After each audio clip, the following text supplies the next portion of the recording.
The day I discovered Richard was cheating on me wasn't dramatic or cinematic. No lipstick on his collar, no mysterious phone calls at midnight, no sudden business trips. Just a mundane Tuesday afternoon when I borrowed his phone to call the plumber because mine had died. That's when I saw a notification from someone named Office Supply with a message that definitely wasn't about staplers or paper clips. Last night was amazing. Can't wait to see you again. Same hotel. For 15 years, I had been the perfect wife. I cooked his favorite meals, ironed his shirts the way he liked them, and maintained our beautiful suburban home in Westchester County. We had built what everyone called the perfect life, a 4-bedroom colonial with a wraparound porch, to luxury cars in the garage, and memberships to the country club where Richard networked with clients from his investment firm. I'd given up my promising career as an art curator to support his, believing that one day, when he made partner, I could return to my passion. That day never came. Richard and I met in college. He was the charming business major with a crooked smile and a way of making everyone feel special, especially me. Back then, I was Amy Bennett, the art history student with big dreams of running my own gallery. Now I was just Mrs. Amy Marshall, the investment banker's wife who hosted dinner parties and smiled politely at his colleagues' sexist jokes. "You're so lucky," my friend Sarah would say during our coffee dates. "Richard is so successful and handsome. You two are like something out of a magazine." I'd smile and nod, never mentioning how Richard had grown colder over the years, how our conversations had dwindled to discussions about bills and social obligations, or how he'd stopped touching me except on the rare occasions when he wanted sex, always quick, always centered on his pleasure, always followed by him rolling over and checking his phone. Marriage takes work, my mother had told me when I once hinted at my dissatisfaction. Your father and I had our tough times too. The secret is to weather the storm, so I weathered it, believing that all marriages went through phases. I tried everything: sexy lingerie, cooking classes to spice up our meals, even suggesting couples therapy, which Richard dismissed as for people with real problems. "We don't have problems, Amy," he'd said with that condescending smile that had started to grate on me. "We have a great life. You're just bored." Maybe I was bored. Or maybe I was slowly disappearing, becoming a shadow in my own life. Either way, I had accepted it as my reality until that Tuesday afternoon when Office Supply texted about their amazing night. I didn't confront him immediately. Instead, I called the plumber, handed Richard his phone when he came home, and served the rosemary chicken he loved. That night, I lay awake beside him, studying his sleeping face, wondering how many times he had left our bed and gone to someone else's. The next morning, I started paying attention. I noticed how he always kept his phone face down, how he had a separate credit card statement sent to his office, how he would shower as soon as he got home before greeting me. All the signs had been there, but I had been too trusting or perhaps too afraid to see them. It took 3 weeks of careful observation before I had my proof. I wasn't proud of it, but I installed a tracking app on his phone while he was sleeping. The following Thursday, when he said he had a late meeting with clients, I watched as the blue dot on my screen traveled not to his office but to the Hyatt downtown. I drove there and sat in the parking lot, my hands gripping the steering wheel so tightly my knuckles turned white. At 11:37 p.m., I watched him walk out with a woman. She was younger than me, of course maybe early 30s, with long dark hair and a confident walk. They kissed at her car before Richard headed to his BMW. I ducked down as he drove past me, then followed the woman's car to a luxury apartment building downtown. Her name, I soon discovered, was Vanessa Porter, a 32-year-old pharmaceutical sales rep who had apparently met Richard at a business conference last year. But she wasn't the only one. Further investigation, yes. I became quite the detective, revealed that Office Supply was actually Melissa Jenkins, his 28-year-old assistant whom he had hired 8 months ago. There were others too, occasional flings from his business trips that I discovered through hotel receipts and text messages I managed to recover. My husband wasn't just a cheater. He was a serial cheater who had built an entire secret life parallel to ours, and I had been the fool who believed in our perfect marriage. The pain was physical, a constant ache in my chest that made it hard to breathe. There were nights I would lock myself in our guest bathroom and cry silently into a towel, afraid that he would hear me and know that I knew. But alongside the pain, something else was growing: anger. White hot, consuming anger that burned away the sadness and left behind a resolve I hadn't felt in years. I could have confronted him. I could have thrown his clothes on the lawn and changed the locks. I could have called a divorce attorney and taken him for everything he was worth. All standard responses that he probably expected and had prepared for. Richard was nothing if not calculated. He likely had an offshore account I didn't know about and had already figured out how to minimize what I would get in a divorce. No, a direct confrontation wouldn't work with Richard. He was too smooth to practice at lying. He would deny everything, gaslight me into thinking I was paranoid, or, if cornered with evidence, would turn on the charm and beg for forgiveness, promising it would never happen again. I'd seen him talk his way out of worse situations at work. What I needed was something unexpected. Something that would shake his carefully constructed world in a way he couldn't control or talk his way out of. I needed a plan that would expose him not just to me, but to everyone. The idea came to me one night as I was cleaning out our bathroom cabinets, a chore I always did on the first Sunday of the month. There, in the back of Richard's drawer, was a box of condoms. We hadn't used condoms in years. I had been on birth control throughout our marriage. These weren't for me. These were for them. I held the box in my hands, a strange calm washing over me. I knew exactly what I was going to do that night. As Richard slept soundly beside me, probably dreaming of one of his mistresses, I carefully opened the condom box and laid out each packet on the bathroom counter. With a sewing needle I used for my occasional embroidery projects, I methodically poked a tiny hole in each one, careful to make it small enough that it wouldn't be noticeable. I then returned them to the box, arranged exactly as they had been, and placed it back in his drawer. It wasn't about getting one of these women pregnant. I didn't wish that complication on any child. It was about creating chaos in his carefully managed double life. It was about introducing an element of uncertainty that would make him sweat, that would force honesty into the web of lies he had constructed. The following weekend, Richard told me he had a business emergency and would be gone overnight. I knew exactly where he was going and who he would be with. As he packed his overnight bag, I noticed him slip the box of condoms into his toiletry kit. "Everything okay at work?" I asked, playing the role of concerned wife that I had perfected over the years. "Just a client crisis," he said, not meeting my eyes. "Don't wait up, I'll probably be back late tomorrow." I smiled and kissed his cheek. "Be safe," I said, and I meant it in more ways than he could understand. After he left, I poured myself a glass of wine and sat on our patio, looking out at the manicured lawn that had always felt more like a showpiece than a home. For the first time in months, I felt a sense of control. Richard thought he was so clever, so untouchable. He was about to learn otherwise.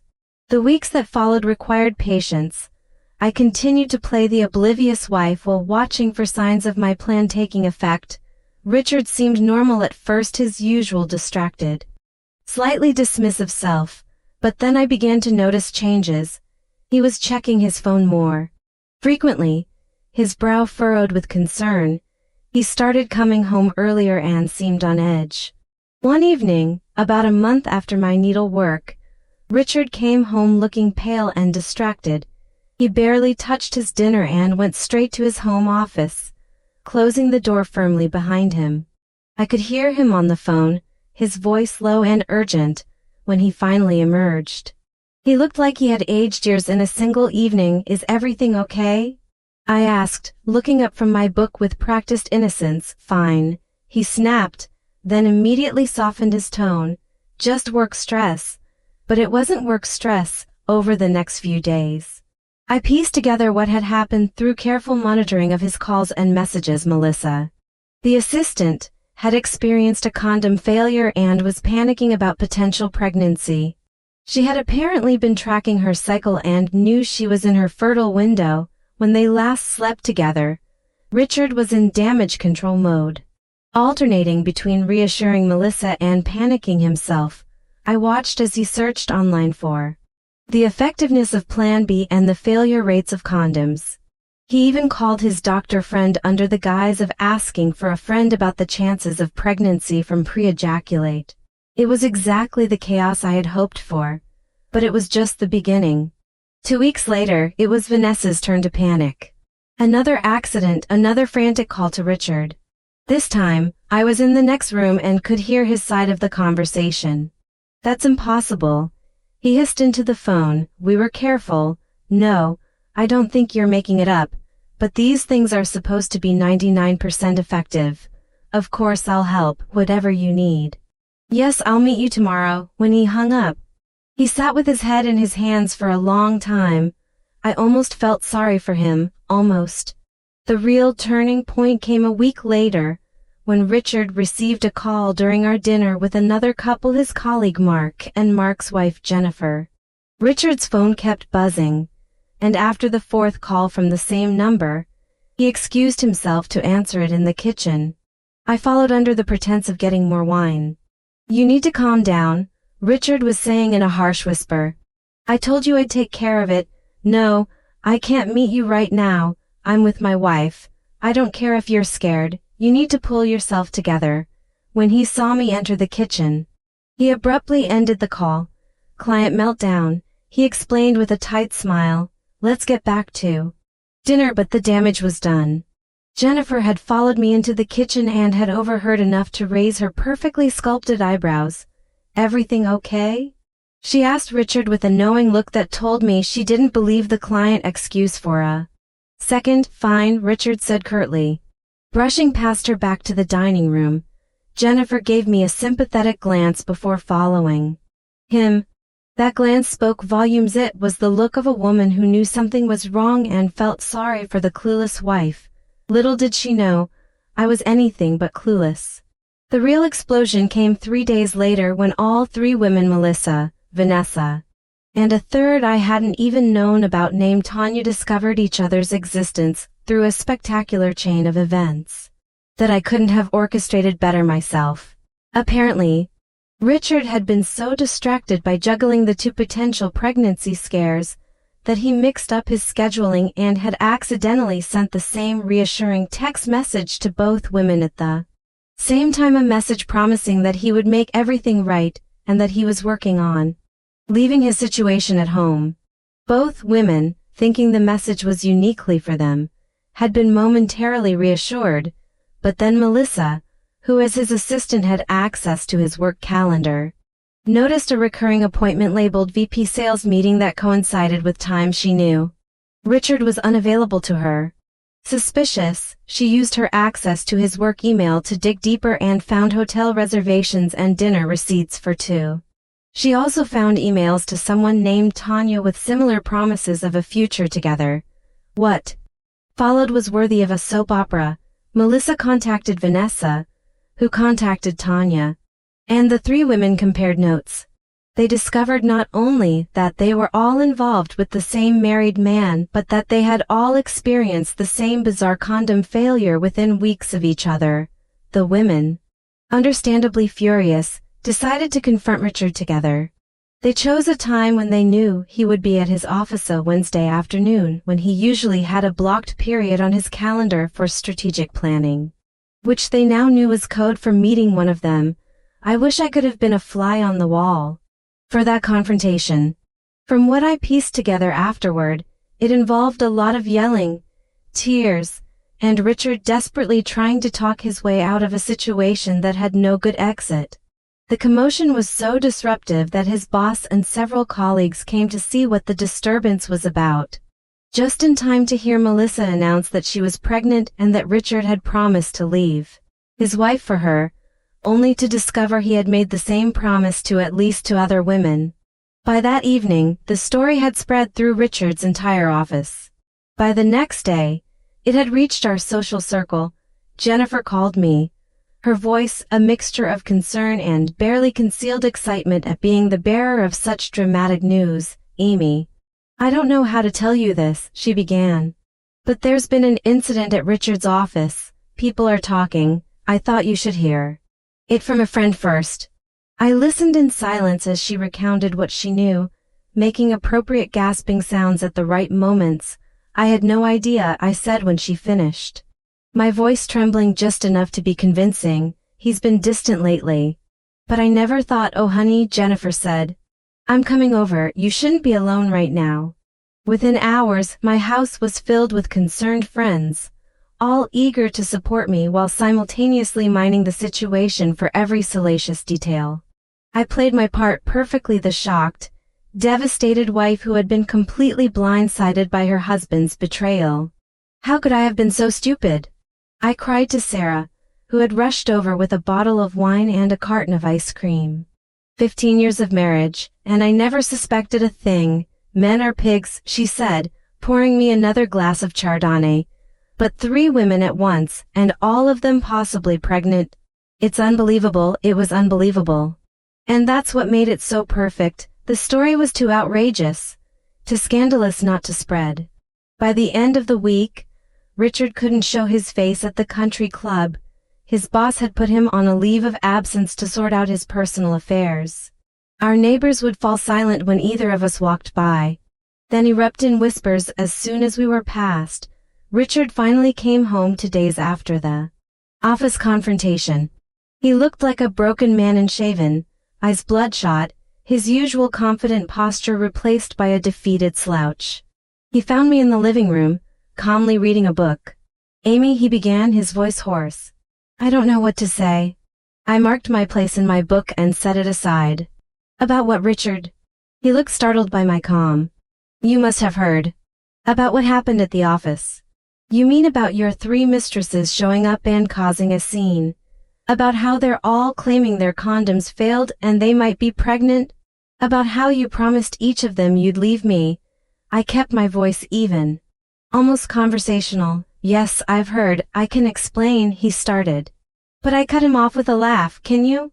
Can you really explain how you managed to get 3 women potentially pregnant at the same time? Because I'd love to hear that explanation. It doesn't make sense, he said, running his hands through his hair in frustration.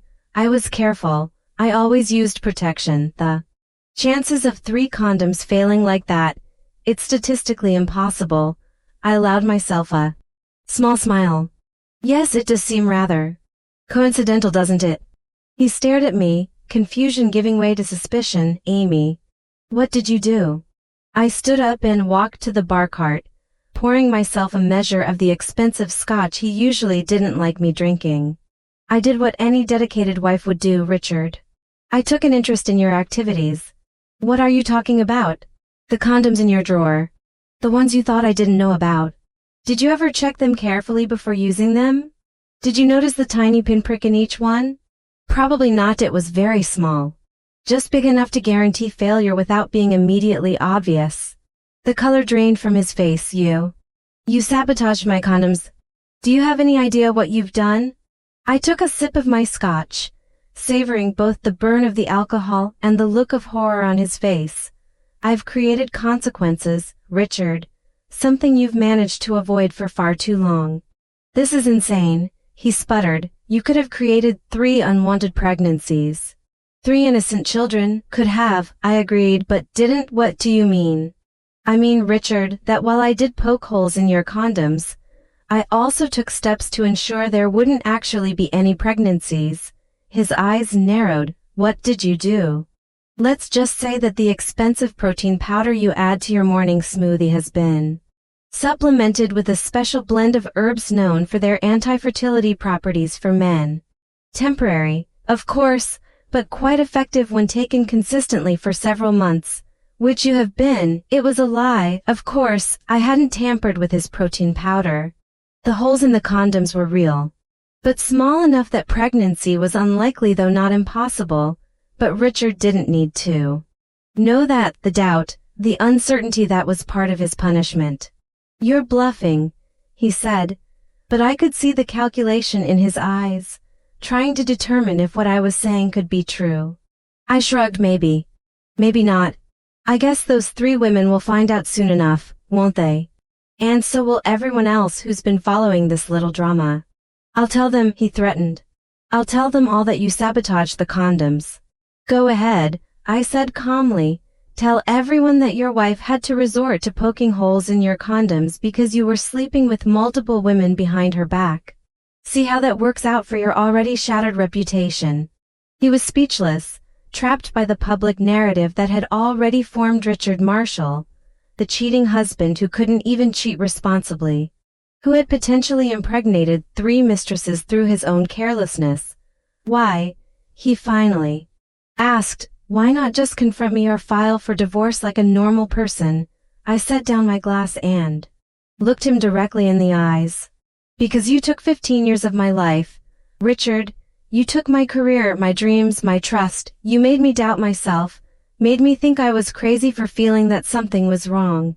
You don't get to walk away from that with just a divorce settlement and a bruised ego. So what happens now? He asked, defeated. Now you get to experience what it feels like to have your life controlled by someone else's decisions. Now you get to watch as your carefully constructed image crumbles and everyone sees you for who you really are. I picked up my book again, opening it to where I had left off. I've already contacted a divorce attorney, by the way. You'll be hearing from them soon. I suggest you find yourself somewhere else to stay tonight. This isn't over, he said, a weak attempt at regaining some control. I didn't bother looking up from my book. It was over the moment you decided I wasn't enough for you. You just didn't know it yet. Richard moved out that night, taking only a suitcase of clothes and necessities.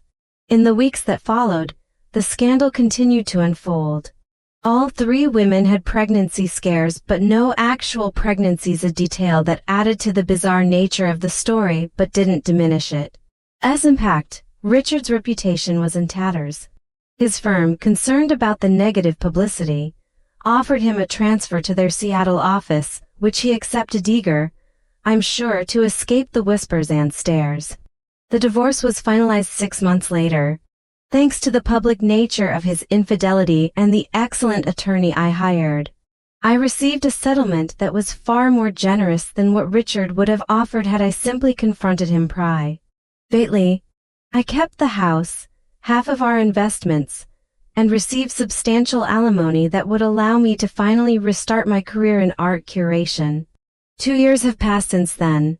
I've opened a small but successful gallery in the city, featuring emerging artists whose work I believe in. I've reconnected with old friends from my art school days and made new ones who know me as Amy Bennett, the curator, not Amy Marshall, the investment banker's wife. Sometimes people who know about my past ask if I regret what I did, if I think my revenge went too far. I always give them the same answer. I don't regret creating consequences for someone who thought he was above them. Was it extreme? Perhaps. Was it potentially harmful? In theory, yes. Though no actual harm came to anyone beyond wounded pride and public embarrassment. Would I recommend other women follow my example? Probably not. My situation was unique, and my response was tailored to it. But do I sleep well at night knowing that Richard can never again present himself as the successful family man with the perfect life? Knowing that whenever he starts dating someone new, it's only a matter of time before they Google his name and find the stories? Knowing that he finally had to face real consequences for his actions? Yes. Yes, I do. Last month I received a letter from Richard. He's engaged again, to a woman he met in Seattle. He wrote that he's changed, that he's in therapy, that he understands now how deeply he hurt me. He asked for my forgiveness. Not to reconcile but for closure. I read the letter twice, then placed it in my fireplace and watched it burn. Some might call that petty. I call it self-care.